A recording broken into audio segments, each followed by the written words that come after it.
Yeah. Time production.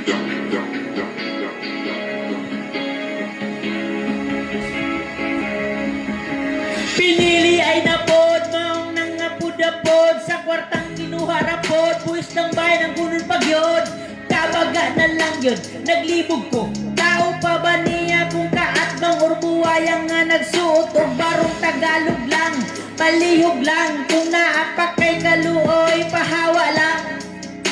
pangita lang og laing panginabuhian, kung ang imong tumong mauang pagpangawat lang, nakaako kag pagkaon sa imong kaliwat, sa imong hinaguan, nga gikan kinawat yak. Sige ra, total man anad na ka, yatira, may untag gabaon ka, bagaaw kaong muwa tubang murag tarong, pag humanog eleksyon ka o galingon may sulbaron, bagaaw naong may untaog mamatyon, kinaiyaw sabon ang prinsipyo palabihon, bagaaw naong muwa tubang murag tarong, pag humanog eleksyon ka o galingon may sulbaron, bagaaw naong may untaog mamatyon, kinaiyaw sabon ang prinsipyo palabihon,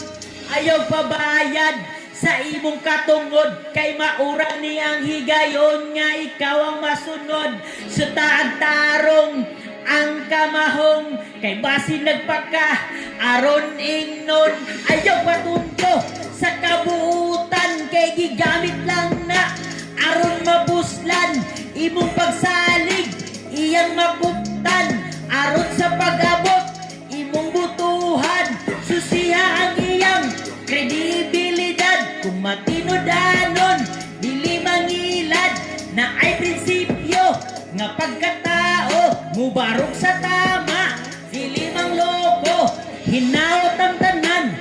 nakaamgo sa nahitabo karon sa panggobyerno, dili na jud ka magpatunto sa kandidato nga walay plano, puros rasaan, walay konkreto, unsay buhaton nga remedyo, aron di maglisod ang mga tao, ayaw basihi ang imong idolo, kay ako mismo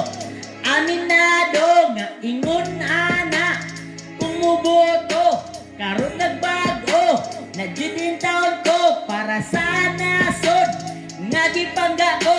gamiton nato ang delikado nga panguna-una para sa pagpili sa atong piliyon nga kandidato, dili kay basta gwapo sikat bisan og bugo